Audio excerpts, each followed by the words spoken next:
문재인 대통령의 신년 기자회견과 관련해 얘기 이어가 보도록 하겠습니다. 이인철 참좋은경제연구소 소장 나오셨습니다. 소장님 어서 오세요. 지난해 신년 기자회견도 파격적이었던 걸로 기억을 하는데 올해도 기자들의 질문 경쟁이 펼쳐졌습니다. 맞습니다. 사실은 타운홀 미팅 방식이다. 이거는 사실 미국에서 중앙은행이든 아니면 이제 미국의 대통령이든 굉장히 파격적인 어떤 신년사나 기자회견을 할 때 하는 모습인데 일단 주재하는 사회를 직접 본인이 대통령 본인이 하는 겁니다. 그리고 앞서서 한 20분 정도는 일단 이제 이 본관 1층에서 이 기자 간담회처럼 이제 전문을 잇는 형식으로 이루어졌고요. 다시 장소를 옮겼습니다. 영빈관으로 내외신 기자 200여 명이 모인 데서 질의응답을 받았는데 질문 순서가 정해지지 않았어요. 과거에는 출입 기자단들한테 질문 순서 그리고 질문할 수 있는 영역, 분야, 정치, 사회, 외교 나눠줍니다. 그게 없었기 때문에 전 처음부터 지금까지 들었어요. 근데 지금 마지막 질문에 대한 답을 하고 있는 상황인데 굉장히 이 전문회에는 경제에 대한 부분이 굉장히 언급이 많았어요. 특히나 앞서서 기자가 얘기했던 것처럼 35번입니다. 지난해 9번에 불과했고요. 두 번째로 많이 쓴 단어가 혁신이에요. 혁신은 21번이나 언급을 했습니다. 그러니까 그만큼 이 지금 지난해처럼 이제 소득주도 성장의 가치 그리고 공정경제에 굉장히 방점을 뒀던 것을 이번에 혁신 경제를 통해서 어떤 잠재 성장률을 좀 끌어올리겠다라는 이제 의지를 좀 반영한 것으로 해석이 되고 이런 타운홀 미팅을 직접 진두지휘한 것도 물론 지금 이제 80분 당초 한 80분 정도였는데 2시간이 넘어가니까 고민정 부대변인이 지금 스톱시켰어요. 지금 점심시간이 되고 있어서 스톱시킨 상황인데 이것도 어쩌면 소통을 좀 강화하려는 대통령의 의지를 직간접적으로 표현한 것으로 풀이가 됩니다. 말씀하셨다시피 모두 이제 발표문에서 문 대통령이 35번이나 경제를 언급을 했고 혁신이란 말을 21번이나 언급을 했는데 그만큼 경제 상황이 좀 위중하다는 거를 인식하고 있다. 이런 거를 강조한 거 아니겠습니까? 그렇습니다. 이 전문을 보게 되면 사실은 대부분 앞에 초안에는 그동안 우리 굉장히 보수 언론들이 지적을 해왔던 우리 경제가 굉장히 위기에 빠진 굉장히 헤어날 수 없는 위기를 조장하고 있다라는 것을 이제 좀 반증이라도 하듯 문 대통령은 50클럽 얘기를 하고 있습니다. 우리나라가 지난해 이제 1인당 국민소득 3만 달러 시대 한 3만 2천 불 정도로 추산이 되는데요.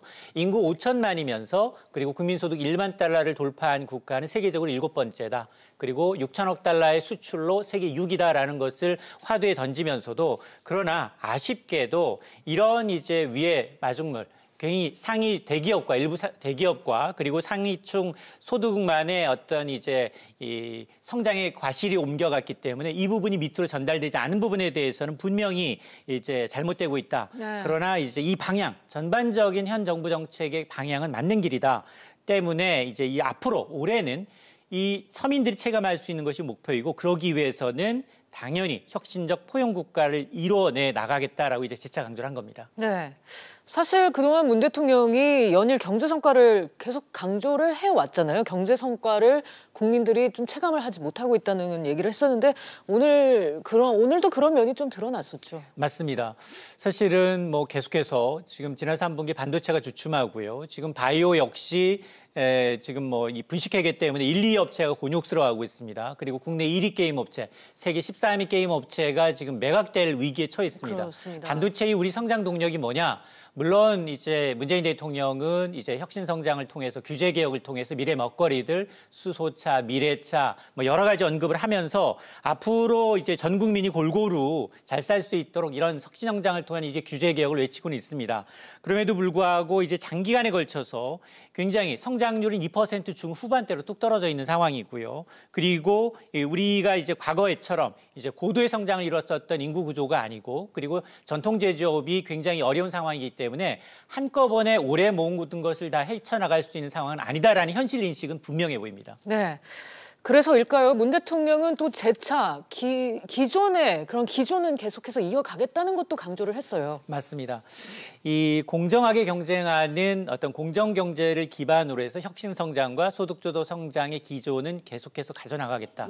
경기 한 모방송 기자가 아니 지금 경제 지표가 이렇게 어려우니 전문가들은 이 현 정부의 경제 체제를 전면 바꿔야 되는 게 아니냐라고 돌직구를 했었죠. 알렸어요. 예. 돌직구를 알렸음에도 불구하고 네. 앞서서 내가 얘기했지 않느냐. 현 정부의 정책 기준 흔들림 없이 간다. 이 방향은 네. 나는 맞다라고 생각을 한다라고 얘기를 했습니다. 그러면서 뭐를 얘기했느냐. 1대 99 사회. 승자 독식 경제가 이제 경제 불평등이 비단 우리만의 문제가 아니라 전 세계적인 문제이고 이거의 해법은 역시 사람 중심의 경제, 혁신적 포용 국가다라고 하면서 앞으로 이제 미래 희망을 만들어 나가면서 개천에서 용이 나는 사회 이거를 만들어가겠다. 함께 잘 사는 경제를 만들겠다라고 재차 강조를 한 겁니다. 네, 지금 평론가님도 잠깐 소장님도 말씀을 하셨지만 그래서 혁신이라는 거에 또 오늘은 강조를 많이 한 것 같습니다. 오늘 기자회견에서도 기업 대규모 투자를 위해서 범정부 차원의 지원을 약속하기도 했죠. 맞습니다. 전기차, 수소차, 기본 인프라를 했던 것들 그리고 올해 예산 가운데 이런 미래 성장 산업에 대한 예산을 조목조목 얘기를 했고요. 네. 당장 필요한 것은 과감한 규제 개혁과 혁신 그리고 투자다라는 겁니다. 투자가 급감하면서 일자리가 줄어들고 있고 일자리가 줄어들다 보니까 임금을 올려주기가 어려운 상황입니다.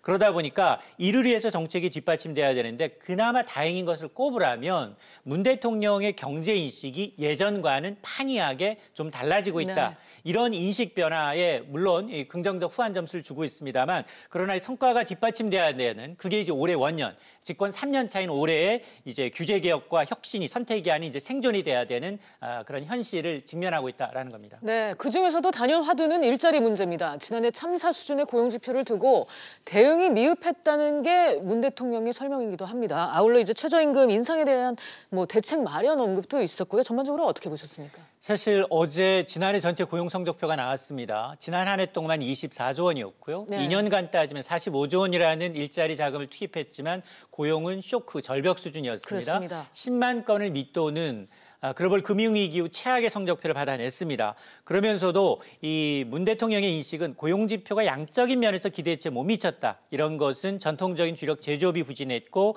그리고 일자리에 대한 특히나 이제 생산 가능 인구의 구조적인 면이 분명히 있다.